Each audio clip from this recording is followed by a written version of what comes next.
Hey guys, so long time no see, right? Welcome back to my channel. If you're new, hi, my name is Cassie, and welcome to the channel. If you want to subscribe or hit that bell right below there, you can.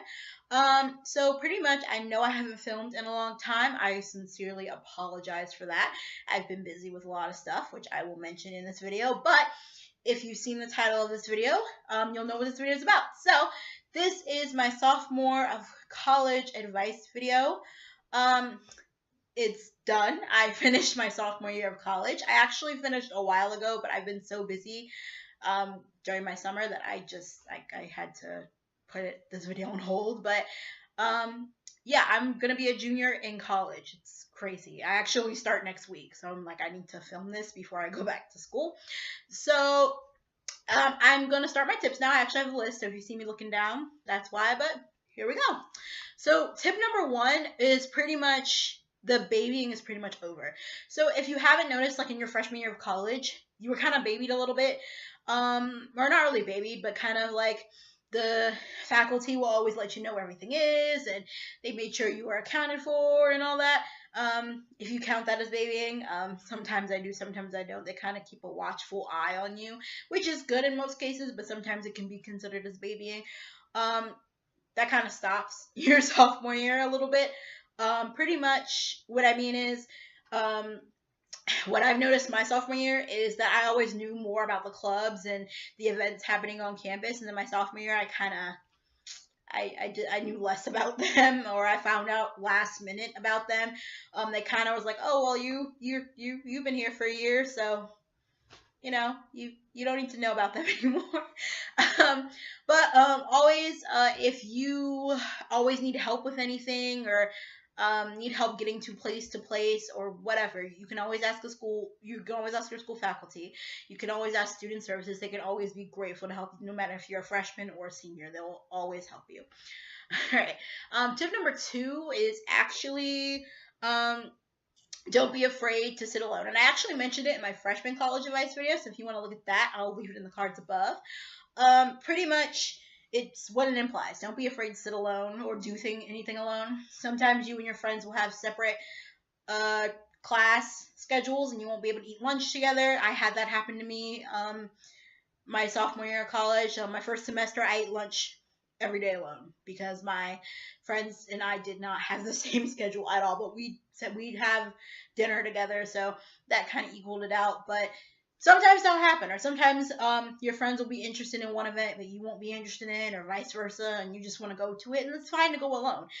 Nothing's stopping you from doing things alone or going things alone, so I hope you take advantage of that, because sometimes it does happen, and you just got to take advantage of it. All right, tip number three, also kind of leading into that, is that friends do come and go. I've actually been with friends, or I've lost a few friends this semester, and like from last semester, whatever, and that's perfectly fine. There will be people who like you. There will be people who don't like you. I've learned that the hard way. Pretty much, also going with that, please don't leave grudges. I've also learned that it's okay that people don't like you. Not everyone is going to like you. Not everyone wants to be friends with you. That is completely fine. You learn as you grow up that it happens. You can't make everyone like you. It's not a part of life. But please don't hold people against that, or hold them to a grudge because they don't like you. That's not your fault. And you learn as you get older that that's just what happens. Tip number 4, the sophomore slump. So, I'm pretty sure a lot of you, I also did a video on my senior year of high school. I don't know if I doubt anybody watching this is a senior year in high school, but if you happen to be one, or if you're going to be a senior in high school, I'll link that also in the card above. Senior year of high school, you pretty much get what's called senioritis, and that's pretty much the year where you don't care about your work, you just don't want to do anything, you slack off, you just don't want to do anything. You even dress to the minimum, where you just don't want to do absolutely anything. That is what the sophomore slump is. It's pretty much senioritis, but your sophomore year of college. You don't want to do anything. You don't want to dress the part. You just want to ski by.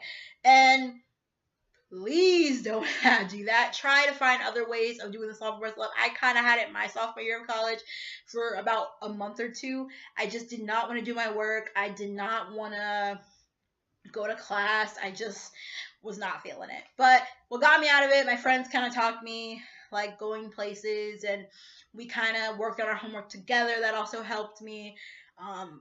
Watching motivational videos like school videos also kind of helps me a little bit to motivate me more to do my schoolwork and go to class and do that. So hopefully maybe that might help you, or other things might help you, like listening to music or anything. So try not to fall in the sophomore slump, but I just want to let you guys know that it is real and it sucks, but it does happen. All right, tip number 5. All right, going into that, time management. The reason why I never got videos up my sophomore year of college, and why sometimes I procrastinate, is because of my time management skills. I literally have no time management skills. I also had, I'm going to leave that for the next tip, but I never really had time to do anything. I would always put my schoolwork on the back burner, and I would always kind of not do fun things first, when really I should have been doing my schoolwork first, and then anything I had left over I could do. So really what I did is I decided to stop doing that. And like what I said before, go do homework with friends if I needed to.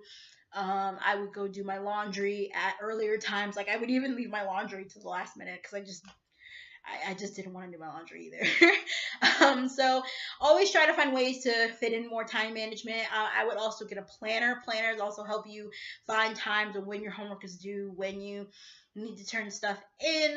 And I advocate for this app so much. You can always buy a regular planner, which I do, but I also have the My Homework Planner app. It's an actual like planner, but it's on your phone. There are other apps similar to that, but this app is free. You can also get the premium version of that, but you have to pay for that. So I personally don't want to do that. It's not only a planner for school, it also tells you when your classes are. You can take days off your calendar for this app and like say, oh, I don't have school this day, or it's an assembly day, or whatever. It also goes by periods or by blocks if that's what your school goes by. You can put your teachers in there. It's such a great app. It saves my life, and it also puts alerts on your phone when you have an assignment due.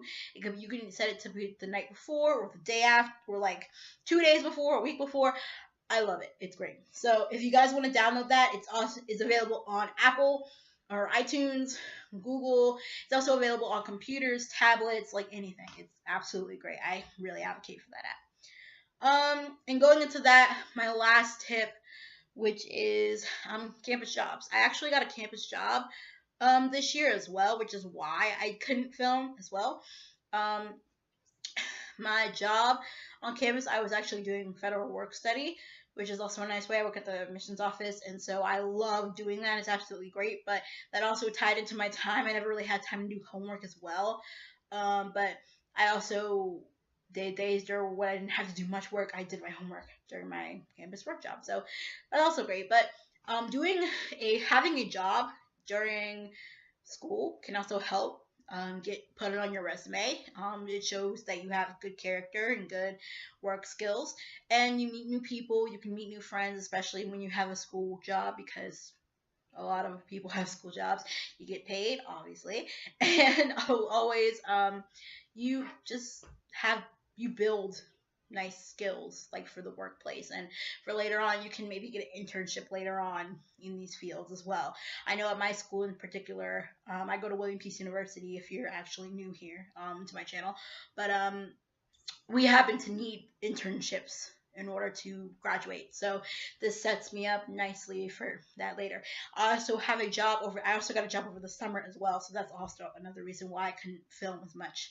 But yeah, so that's basically all the tips I really had for you guys for your sophomore year of college. I hope you guys have a great school year. I know a couple of colleges in my state or in the area have already gone back to school. I know most of the elementary schools, middle schools, and high schools have already kind of gone back if they're like year round, but I hope you guys have an excellent school year. Like I said earlier in the video, I actually go back myself next week, so yeah, it's that time again for the school year. But yeah, if you guys want to like, comment, and subscribe down below, and hit the notification bell so you'll know when I post videos, that would be great. I want to try my best to do more videos this school year. Hopefully, like I said, I'm going to work on my time management skills. And also, I know I promised a dorm tour video last semester. I did not do it because, again, time management skills. But I will try to get that video up for you guys this year, since I am moving again to a dorm. I'm moving into a single again, so I'll have my own space. So I promise I'll get that up for you guys. I love you, and love you. Bye.